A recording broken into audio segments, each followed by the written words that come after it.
La batalla del embalse de Chosin, también conocida como la campaña del lago de Changjin, fue una batalla decisiva de la Guerra de Corea.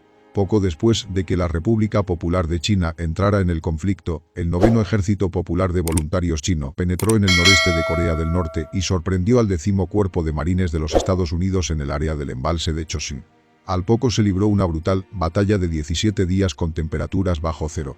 En el período comprendido entre el 27 de noviembre y 13 de diciembre de 1950, los 30.000 soldados de las Naciones Unidas, Estados Unidos y sus aliados, bajo el mando del general mayor Edward Almond, fueron rodeados por unos 67.000 soldados chinos al mando de Son Silun. Aunque las tropas chinas eran superiores en número, las fuerzas de la ONU consiguieron romper el cerco y retirarse, infligiendo grandes pérdidas en el bando chino. La evacuación de las tropas estadounidenses por el puerto de Ungnam supuso la retirada total y definitiva de las tropas de la ONU de Corea del Norte. A mediados del año 1950, tras el exitoso desembarco de Incheon del 10º Cuerpo de los Estados Unidos y la posterior destrucción del Ejército Popular Coreano, la Guerra de Corea parecía haber terminado. Las fuerzas de las Naciones Unidas avanzaron rápidamente por Corea del Norte con la intención de reunificar el norte y el sur de Corea antes del final de 1950. Corea del Norte está dividida en su centro por los infranqueables montes Taebaek, que separaban las fuerzas de la ONU en dos grupos.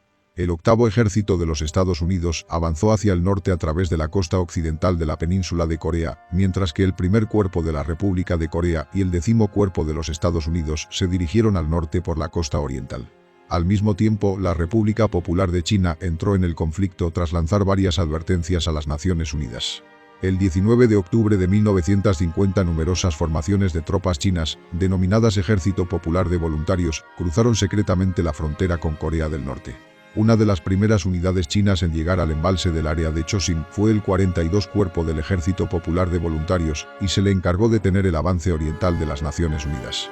El 25 de octubre, el 1er Cuerpo de la República de Corea en avance estableció contacto con los chinos y se detuvo en el paso de Funchilin, al sur del embalse de Chosin. Tras desembarcar en Wonsan, el 10º Cuerpo de la Primera División de Marines de los Estados Unidos se encargó de la defensa contra la 124 División del Ejército Popular de Voluntarios el 2 de noviembre, y la batalla resultante causó grandes bajas entre los chinos.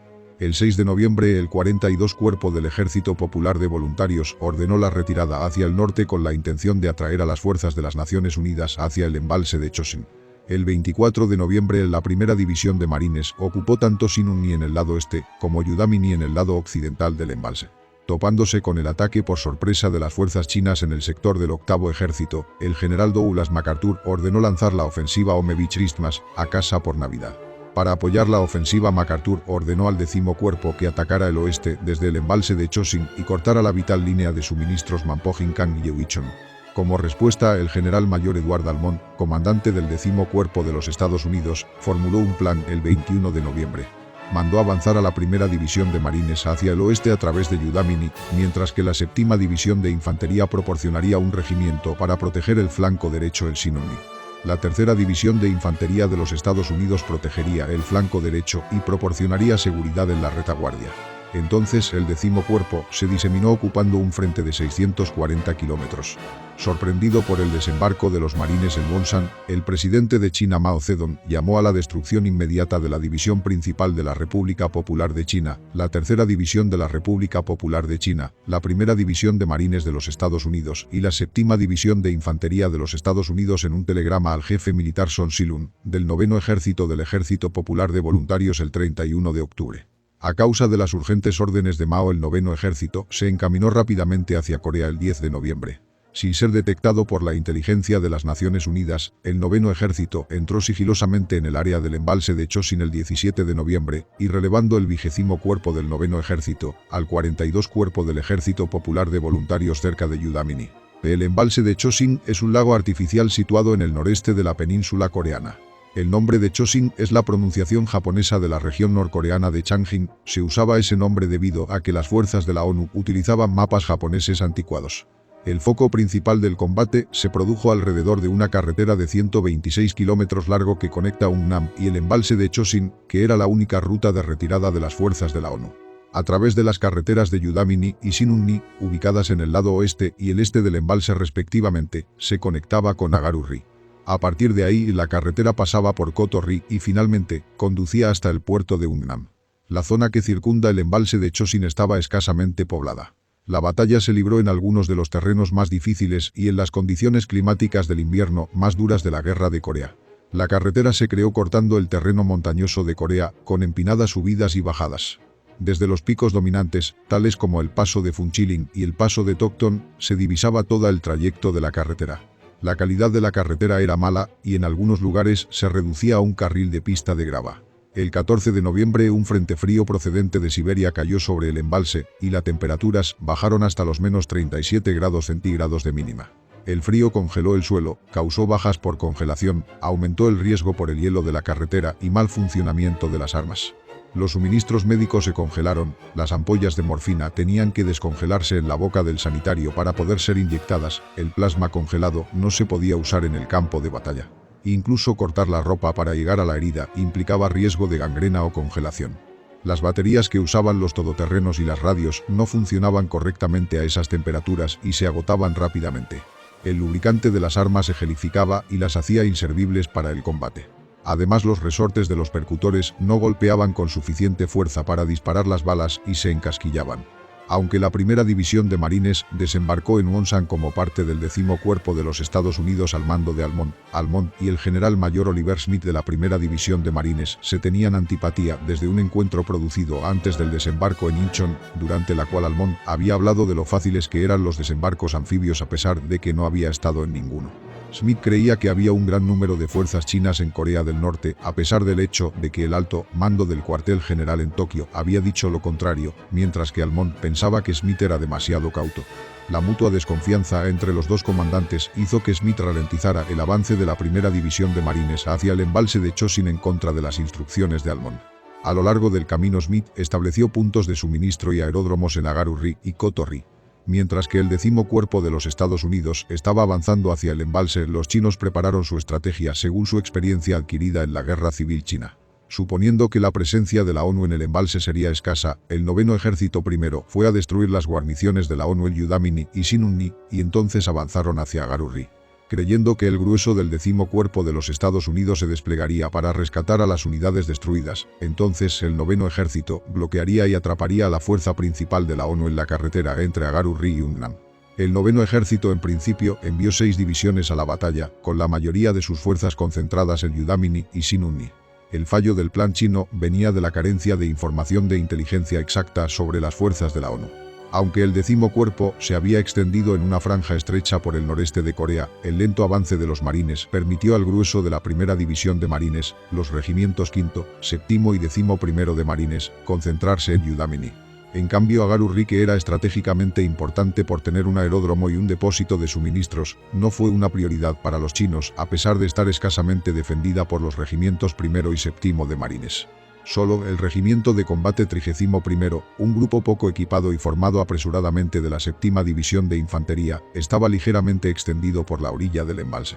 Esas unidades posteriormente recibirían el choque del ataque chino. Con respecto a los efectivos de la ONU, la primera división de marines tenía 25.473 hombres al comienzo de la batalla, y posteriormente fue reforzada con el Comando 41 de Marines Reales Británicos y una fuerza equivalente a 2 regimientos de las divisiones de infantería tercera y séptima. Así, las fuerzas de las Naciones Unidas tuvieron aproximadamente unos 30.000 efectivos durante el curso de la batalla. Las fuerzas de las Naciones Unidas en Chosin además fueron apoyadas por una de las mayores concentraciones de fuerza aérea de la Guerra de Corea, en la que la primera sección aérea de los marines estacionada en Yompo y 5 cargueros aerotransportados de la Fuerza Especial E-77 de la Armada de los Estados Unidos permitían enviar salidas diarias para proporcionar apoyo aéreo cercano durante la batalla, mientras que el Comando de Carga de Combate del Lejano Oriente en Japón llegó a lanzar 250 toneladas de suministros al día para reabastecer a las fuerzas de las Naciones Unidas atrapadas. Aunque el 9º Ejército era uno de los cuerpos de élite de China compuesto por veteranos y antiguos prisioneros de guerra de la campaña de Wei'ai, varias deficiencias obstaculizaron su capacidad durante la batalla. Inicialmente el 9º Ejército iba a equiparse en Manchuria en noviembre, pero repentinamente Mao lo mandó a Corea antes de que pudiera realizarse, con lo que el 9º Ejército casi no recibió equipo de invierno para el duro invierno coreano. De forma similar, su pobre logística forzó al 9º Ejército a abandonar la artillería pesada 346 mientras operaba con poca comida y munición. La escasez de alimento forzó al noveno ejército a estacionar un tercio de su fuerza lejos del embalse de Chosin, y la inanición y la exposición al frío pronto hicieron mella entre las unidades chinas, ya que el aprovisionamiento no era posible en el escasamente poblado embalse. Al final de la batalla murieron más soldados chinos de frío que a causa del combate o los bombardeos aéreos. En cuanto a los efectivos chinos, se supone generalmente que China disponía de 120.000 soldados para la batalla, debido al hecho de que el noveno ejército estaba compuesto por 12 divisiones con unos efectivos de 10.000 hombres cada una. Pero durante el transcurso de la batalla el noveno ejército empleó solo 10 de esas divisiones, y todas las divisiones contaron con entre el 65 y 70% de sus efectivos al comienzo de la batalla. Así que la fuerza real china en la batalla contó con aproximadamente 67.000 soldados. En la noche de 27 de noviembre los cuerpos 20 y 27 del Ejército Popular de Voluntarios del Noveno Ejército lanzó múltiples ataques y emboscadas por toda la carretera entre el embalse de Chosin y Kotorri. En Yudamni los regimientos V, el séptimo y 11º de Marines fueron rodeados y atacados por las divisiones 59, 79 y 89 del Ejército Popular de Voluntarios. De forma similar, el Regimiento de Combate 31 quedó aislado en una emboscada por las divisiones 80 y 81 del Ejército Popular en Sinunni. Por último, la División 60 del Ejército Popular de Voluntarios rodearon a elementos del 1º de Marines en Kotorri desde el norte.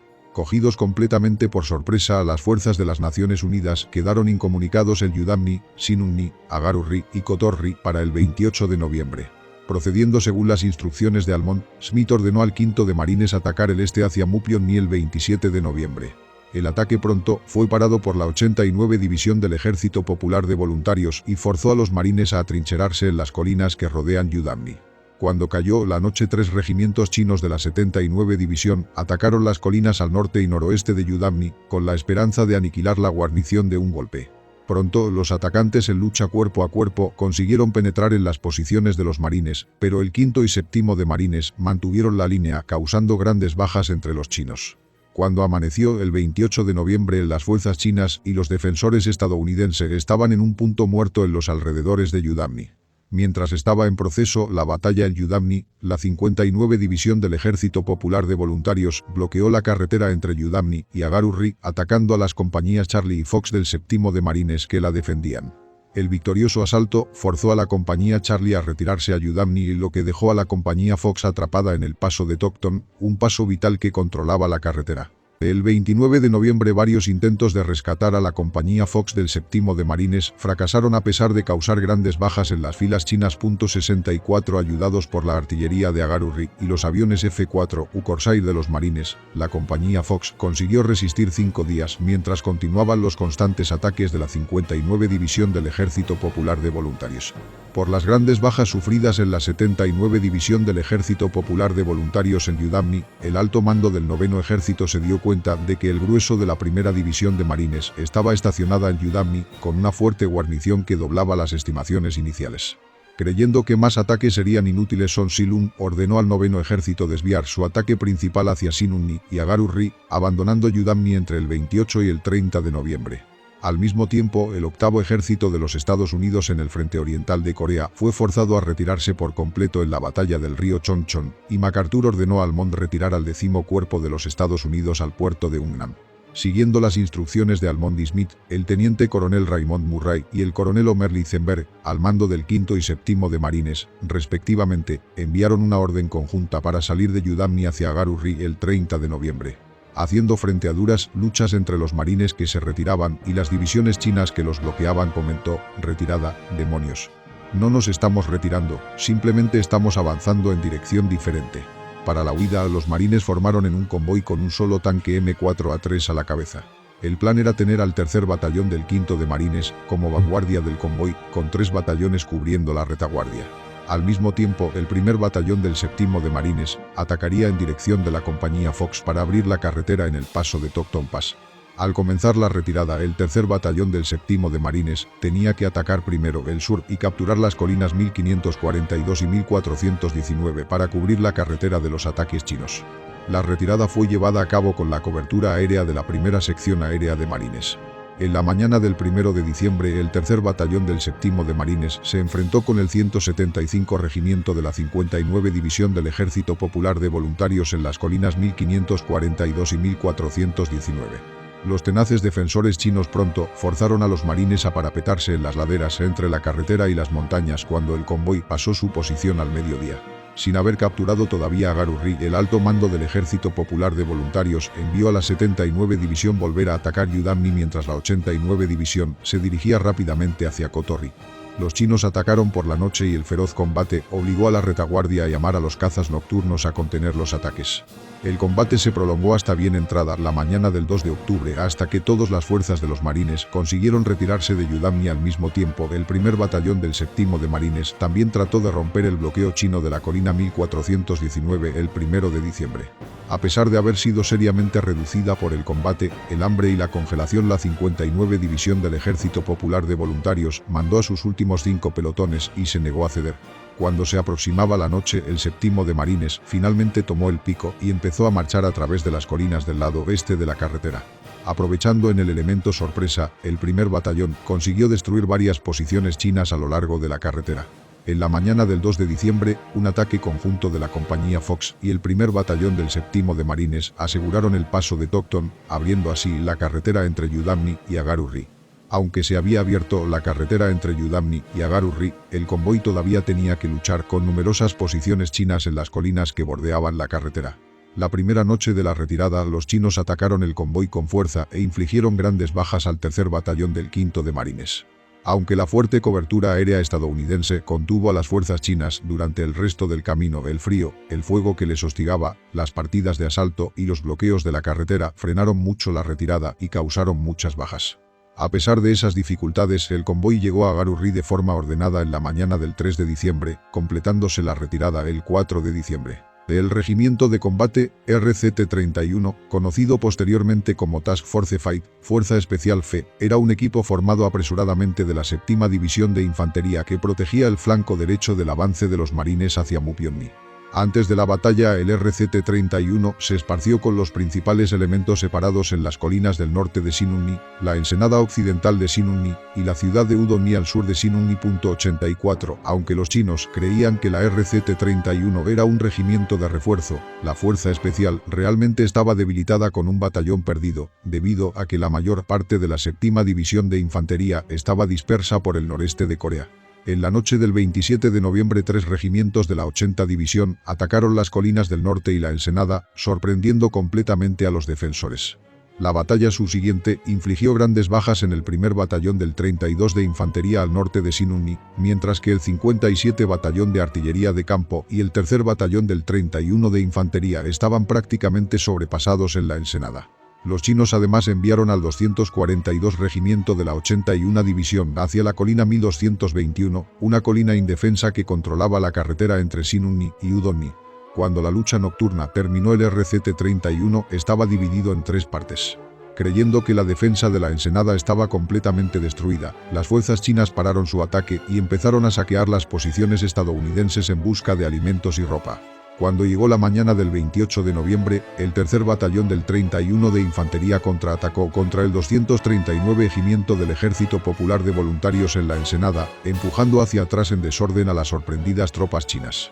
Por la tarde, Almonda al perímetro del RCT-31, convencido de que el RCT-31 era lo suficientemente fuerte como para empezar un ataque hacia el norte y arreglar cuentas con los restos de las tropas chinas que encontrara a su paso. Almond ordenó al coronel Ian McLean, al mando del RCT-31, reanudar la ofensiva hacia el norte, además de condecorar con la Estrella de Plata a 3 oficiales de McLean. Disgustado, el teniente coronel Don Fight Jr., al mando del primer batallón del 32 de Infantería, arrojó su condecoración a la nieve. El 28 de noviembre, la 80 División del Ejército Popular de Voluntarios atacó de nuevo con 3 regimientos. En la ensenada, el asalto chino resultó un desastre cuando se rompieron las comunicaciones, mientras el fuego, las baterías antiaéreas agregadas al 57 Batallón de Artillería de Campo, barrió las filas chinas. Como consecuencia de la lucha, los regimientos 238 y 239 del Ejército Popular de Voluntarios juntos tenían menos de 600 soldados. Por otro lado, los ataques del 240 Regimiento obligaron a McLean una retirada de las colinas del norte hacia la ensenada. El 29 de noviembre, el primer batallón consiguió romper el bloqueo chino y alcanzó la ensenada, pero McLean cayó cuando confundió unos soldados chinos con tropas estadounidenses. Finalmente, los chinos pararon sus ataques en la noche de 29 de noviembre mientras esperaban refuerzos de efectivos de refresco. Mientras el RCT-31 estaba asediado, Almond finalmente mandó a la primera división de marines a rescatarlos, saliendo de Yudamni, una orden imposible de cumplir. Según Smith, solo la 31 compañía de tanques trató de rescatar al RCT-31, atacando la colina 1221, pero sin apoyo de la infantería. Los dos ataques acorazados del 28 y 29 de noviembre fueron ahogados por las carreteras resbaladizas, el duro terreno y los ataques cercanos de infantería. Para el 30 de noviembre, las fuerzas estadounidenses evacuaron Udon-ni para defender a Garurri, dejando al resto del RCT-31 completamente abandonado. El 30 de noviembre, el general mayor David Barr, al mando de la 7ª División de Infantería, voló a la ensenada de Sinunni y se reunió con Fait, que en aquel momento había asumido el mando del RCT-31. Fait expresó las dificultades de una huida, especialmente con los 500 heridos que acarreaba el RCT-31.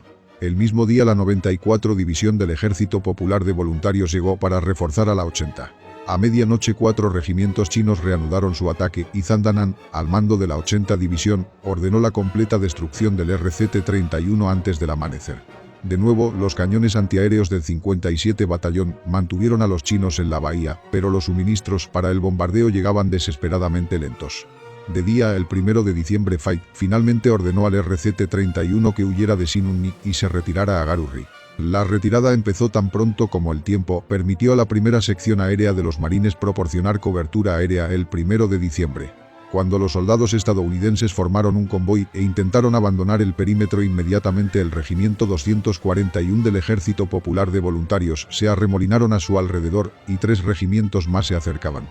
Sin más alternativas, la cobertura aérea arrojó napalm justo delante del RCT-31, causando bajas tanto entre las tropas chinas como en las de Estados Unidos. La tormenta de fuego resultante despejó el bloqueo de las tropas chinas, permitiendo el avance del convoy. A medida que el frente del RCT-31 avanzaba, el fuego de armas de fuego ligeras hizo que muchos miembros de la retaguardia se refugiaran en las cunetas en lugar de proteger los camiones. El fuego chino también mataba o hería a los que ya estaban en los camiones, además de a los conductores, que consideraban la tarea como una especie de suicidio. Lentamente el convoy se acercaba a una barricada bajo la colina 1221 al final de la tarde. Varias partidas trataron de despejar la colina 1221, pero tras tomar parte de la colina, los soldados sin mando continuaron sobre el embalse congelado en lugar de regresar a la columna.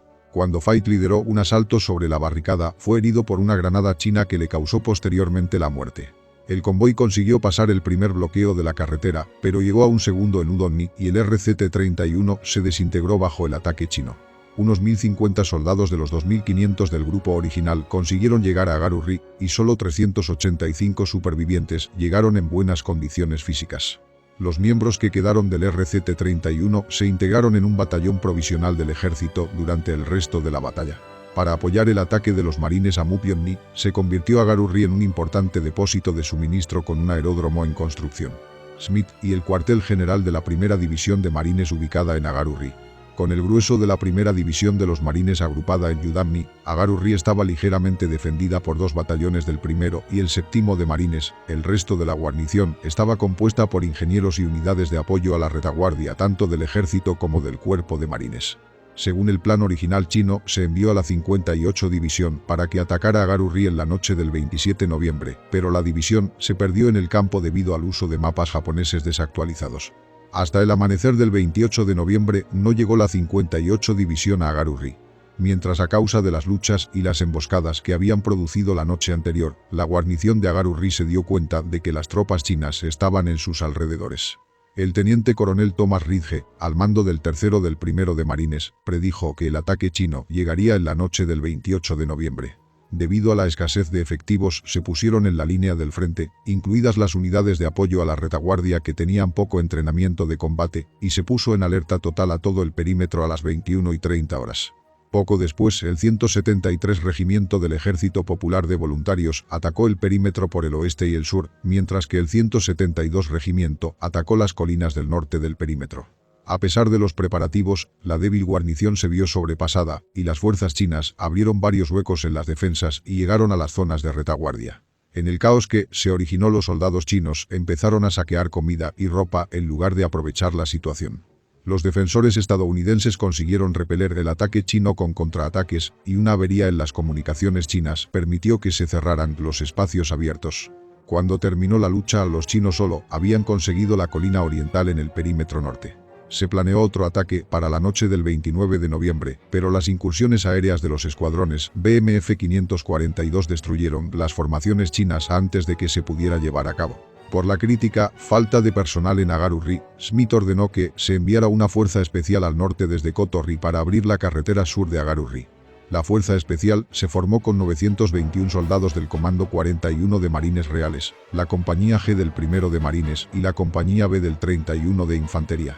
El cuerpo especial se denominó Task Force Drysdale, Fuerza Especial Drysdale, por el nombre de su jefe, el teniente coronel Douglas Drysdale, que también estaba al mando del Comando 41. En la tarde del 29 de noviembre, la Fuerza Especial Drysdale partió hacia el norte, desde Kotorri, bajo el continuo ataque de la 60 División del Ejército Popular de Voluntarios. La horrorosa experiencia de la Fuerza Especial allí hizo que la carretera se ganara el sobrenombre del Valle del Fuego Infernal. Como los ataques chinos arreciaban, la fuerza estadounidense se desorganizó y un camión destruido del convoy dividió el grupo en dos partes. Aunque el segmento en cabeza consiguió llegar a Agarurri en la noche del 29 de noviembre, el grupo posterior fue aniquilado. A pesar de haber sufrido 159 heridos y 162 muertos y desaparecidos, la Fuerza Especial consiguió sumar 300 hombres a la necesitada defensa de Agarurri. Como llegaron más refuerzos de Udon y el 30 de noviembre, la comandancia de la guarnición intentó recuperar la colina oriental. Todos los esfuerzos fracasaron a pesar de la aniquilación de una compañía china completa. Cuando llegó la oscuridad, la 58 División reunió los 1.500 hombres que le quedaban en un último intento desesperado de tomar Agarurri. Los defensores reforzados aniquilaron a la mayoría de las tropas atacantes, cediendo solo en las defensas de los alrededores de la colina oriental. Cuando los chinos intentaron avanzar desde la colina oriental, fueron masacrados por la Compañía 31 de tanques. Para el 1 de diciembre, la 58 División del Ejército Popular de Voluntarios estaba virtualmente destruida, con los supervivientes esperando refuerzos del 26º Cuerpo del 9º Ejército. Pero para desesperación de Son Si-lun, el 26º Cuerpo no llegó antes de la salida de los marines de Yudamni. El aeródromo se abrió al tráfico el 1 de diciembre, permitiendo a las tropas de las Naciones Unidas reforzarse y evacuar a los muertos y heridos. Con la retirada de los marines de Yudamni completada el 4 de diciembre, las fuerzas de las Naciones Unidas atrapadas pudieron por fin iniciar su retirada hacia el puerto de Hungnam. Tras un breve periodo de descanso, comenzó la retirada el 6 de diciembre con el 7º de Marines en vanguardia de la columna de retirada, mientras que el 5º de Marines cubría la retirada. Al mismo tiempo, el Cuerpo 26 del Ejército Popular de Voluntarios, que tanto se había retrasado, llegó a Agarurri con sus divisiones 76 y 77 para relevar a las divisiones 58 y 60. Como el 7º de Marines atrajo a la 76 División hacia el sur de Agarurri, el 5º de Marines tomó el perímetro de Perimeter y reconquistó la colina oriental. En un último esfuerzo por parar la retirada, volvieron los acostumbrados ataques chinos nocturnos, con las divisiones 76 y 77 atacando el perímetro de Agarurri por todas direcciones. Los marines repelieron los ataques chinos causando graves bajas. Mientras el 7º de Marines abría la carretera entre Agarurri y Kotorri, tomando el terreno elevado que circundaba la carretera. Pero en cuanto los marines se retiraban, la 77 División volvía a los montes y atacaba la columna. Se desencadenó una lucha caótica en la columna que frenó la retirada. Pero los combatientes de los marines consiguieron dominar de noche a las tropas chinas, y las luchas exterminaron a la mayoría de las tropas bloqueantes. El 7 de diciembre el resto de la columna consiguió llegar a Kotorri con poca dificultad, llegando los últimos elementos esa noche. Mientras el fracaso del 26º Cuerpo en Agarurri, el alto mando del Ejército Popular de Voluntarios ordenó a los cuerpos 26 y 27 perseguir a las fuerzas de las Naciones Unidas en fuga, mientras el 20º Cuerpo bloqueaba la ruta de escape. Pero la mayor parte del 20º Cuerpo había sido aniquilado en Yudamni y Agarurri. Las únicas tropas entre Kotorri y Hungnam eran los remanentes de las divisiones 58 y 60. A la desesperada, Son Si-lun ordenó a estas tropas parapetarse en el paso de Funchilin y volar el puente, con la esperanza de que el terreno escarpado y los obstáculos permitieran al 26 y 27 alcanzar a las fuerzas estadounidenses en retirada. El regimiento 189, que ocupó la colina 1081, voló sucesivamente el puente original de hormigón y dos repuestos improvisados, creyendo que el puente quedaría irreparable. En respuesta, el primer batallón del 1 de Marines atacó la colina 1081 desde el sur, y se tomó la colina el 9 de diciembre tras una lucha hasta el último hombre de los defensores. Al mismo tiempo, desde el norte, el 7º de Marines y el ERCT-31 atacaron el puente, pero encontraron a sus defensores ya congelados en las trincheras. Con el camino hacia Ungnam bloqueado en el paso de Funchilin Pass, se enviaron 8 aviones D-119 Flying Boxcar al lugar donde la 314 sección de tropas aerotransportadas solía arrojar en paracaídas secciones de puente portátil. Las 8 secciones de las que constaba el puente, que medían 5,5 metros y pesaban 1.300 kilos cada una, lanzaron sucesivamente usando paracaídas que medían 15 metros. Los ingenieros de los marines ensamblaron 4 de estas secciones junto a extensiones adicionales de madera para sustituir al antiguo puente el 9 de diciembre, permitiendo a las fuerzas de la ONU proseguir su camino. Burladas, las divisiones 58 y 60 todavía trataron de ralentizar el avance con emboscadas y asaltos, pero tras semanas de lucha ininterrumpida en las 2 divisiones chinas juntas no quedaban más que 200 soldados. Las últimas tropas de las Naciones Unidas dejaron el paso Funchilin el 11 de diciembre. Uno de los últimos enfrentamientos durante la retirada fue una emboscada en Sudón realizada por los perseguidores de la 89 División del Ejército Popular de Voluntarios, que repelió el Cuerpo Especial Perro de la 3ª División de Infantería con poca dificultad. Las tropas de las Naciones Unidas que habían estado atrapadas finalmente llegaron al perímetro de Ungnam a las 21 horas del 11 de diciembre. Cuando las fuerzas de las Naciones Unidas llegaron a Ungnam, MacArthur ya había ordenado la evacuación del 10º Cuerpo de los Estados Unidos el 8 de diciembre para reforzar el 8º Ejército de los Estados Unidos, que por entonces se encontraba agotado y replegándose rápidamente hacia el paralelo 38. Siguiendo sus órdenes, el primer cuerpo I de la República de Corea, el primer regimiento de marines de la República de Corea, la 3ª y la 7ª divisiones de infantería de los Estados Unidos también instalaron posiciones defensivas alrededor del puerto. Hubo algunas escaramuzas entre los regimientos defensores de Estados Unidos, el 7º, 17º y el 66º, el 27º Cuerpo del Ejército Popular de Voluntarios que venía en persecución, pero el maltrecho 9º Ejército no podía aproximarse al perímetro de Ungnam y hacer frente al poderoso fuego naval del 90 Cuerpo Especial de la Armada de los Estados Unidos. En lo que los historiadores de Estados Unidos denominan el mayor movimiento de evacuación por mar de la historia militar de los Estados Unidos, se reunió en el puerto un contingente de 193 barcos que no solo evacuaron a las tropas de las Naciones Unidas, sino además todo su equipo pesado y aproximadamente a 1/3 de los refugiados coreanos. La última unidad de las Naciones Unidas partió a las 14:36 horas del 24 de diciembre y el puerto fue destruido para evitar que fuera usado por las fuerzas chinas y norcoreanas. El 27º Cuerpo del Ejército Popular de Voluntarios entró en Ungnam en la mañana del 25 de diciembre.